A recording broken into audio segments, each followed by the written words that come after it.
Le président brésilien Luiz Inácio Lula da Silva est en visite officielle en Allemagne. En compagnie du chancelier allemand Olaf Scholz, les deux hommes ont affiché leur volonté de vouloir finaliser l'accord UE-Mercosur, dont la conclusion semble traîner. Cet accord commercial de libre-échange permettra l'élimination des droits de douane et la simplification des procédures douanières entre les pays de l'UE et ceux du Mercosur. Je suis convaincu qu'une majorité dans les deux instances, tant au Conseil européen qu'au Parlement, se dégagera en faveur d'un tel accord une fois qu'il aura été négocié avec succès jusqu'à sa conclusion. Je suis bien conscient. Je suis brésilien, je n'abandonne pas et je n'abandonnerai pas tant que je n'aurai pas parlé à tous les présidents et qu'ils ne m'auront pas tous dit non. Des salariés de Casino manifestent devant le siège social du groupe à Val-de-Marne à l'appel des syndicats. Alors que l'enseigne de distribution s'est déclarée en difficulté financière, se dit prête à céder des magasins à des concurrents. Le groupe qui comptait encore fin 2022 200 000 salariés, dont 50 000 en France, traverse de très fortes turbulences. Le chiffre est vertigineux et depuis quelques mois, il obsède les Européens. 400 milliards d'euros. Il s'agit du déficit commercial de l'Union européenne avec la Chine en 2022, le plus élevé de l'histoire, soulignait encore la présidente de la Commission, Ursula von der Leyen, le 16 novembre lors d'un discours à Berlin. Surtout, ce déficit illustre un paradoxe. À l'heure où les Européens cherchent à réduire les dépenses à la Chine, ils n'ont jamais été aussi liés à elle. Ce sujet sera l'un de ceux au menu du sommet UE-Chine qui se tiendra les 7 et 8 décembre à Pékin, sur fond de tensions croissantes entre les deux parties et d'incertitudes géopolitiques. L'une des plus grandes opérations policières contre le blanchiment d'argent au niveau mondial a été menée depuis plusieurs mois et a livré des résultats spectaculaires détaillés par l'agence européenne de police criminelle Europol lundi 4 décembre.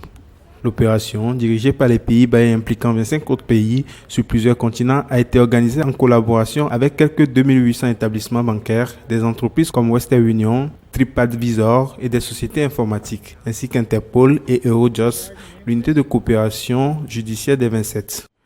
Quelques 4600 enquêtes lancées en Europe, aux États-Unis, en Australie, à Hong Kong, Singapour et en Amérique latine ont permis d'identifier 474 membres de groupes criminels qui ont recruté plus de 10 000 mules financières, des personnes qui ont transféré de l'argent en espèces ou par voie numérique en échange d'une commission. Une partie des opérations mises à jour consistait en des transferts d'argent d'un pays à un autre.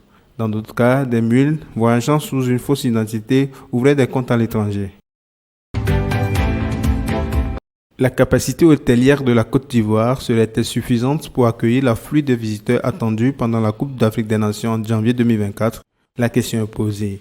Pour le président de la Fédération ivoirienne de football, Yacine Idriss Diallo, des solutions simples mais efficaces ont été prises. Avec 8 pays d'Afrique de l'Ouest qualifiés, de nombreux ressortissants seront logés chez leurs compatriotes en Côte d'Ivoire. De plus, des résidences meublées à Abidjan ainsi que des hôtels de différents standings dans diverses villes offriront des options d'hébergement.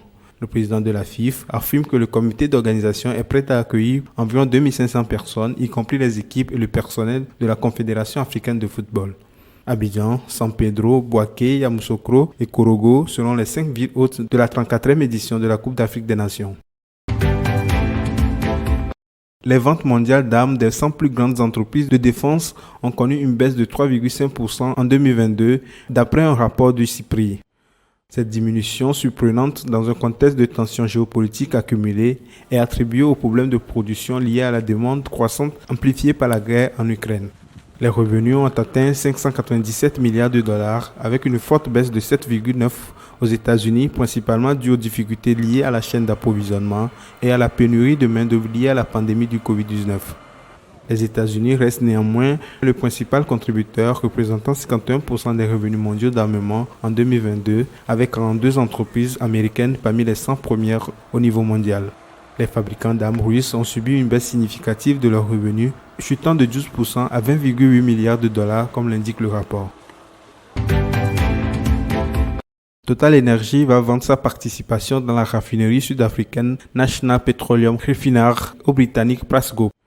L'opération constitue le deuxième plus importante acquisition de la société britannique après l'achat en 2021 de la raffinerie de Lindsey au Royaume-Uni, rachetée cette fois là aussi auprès de Total Energy. La vente de la raffinerie sud-africaine reste toutefois subordonnée aux approbations, consentements et aux autorisations standards. Si l'opération arrivait à son terme, Prax Group rachèterait la participation de Total Energy au sein de Nater et il resterait 63,64% actuellement entre les mains de Sasol. Le géant pétrochimique sud-africain conservera ses parts afin de garantir le contrôle souverain sur l'un des actifs énergétiques critiques du pays.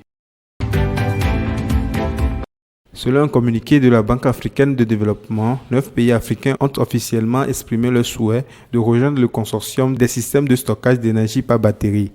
Il s'agit du Burkina Faso, du Burundi, de l'Égypte, du Ghana, du Malawi, de la Mauritanie, du Mozambique, du Niger et du Togo. Ces pays devraient recevoir le soutien de la Banque africaine de développement et de ses partenaires au sein du consortium comme la Banque mondiale, la Banque asiatique de développement, la Banque interaméricaine de développement, l'Agence française de développement, Africa 50 et Masdar. Le consortium des systèmes de stockage d'énergie par batterie a été lancé à Dubaï lors de la COP28 actuellement en cours. Il pourrait révolutionner le paysage énergétique africain en développant des solutions de stockage d'énergie avancées grâce à la coopération et l'innovation.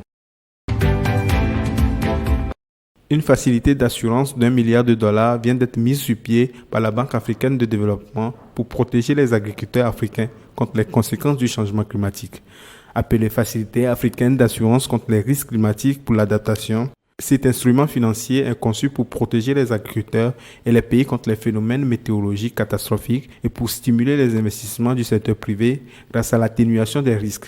Près de 97% des agriculteurs en Afrique n'ont pas d'assurance agricole. Voici ce qu'a dit le président de la BAD à leur sujet. Leur assurance est la prière.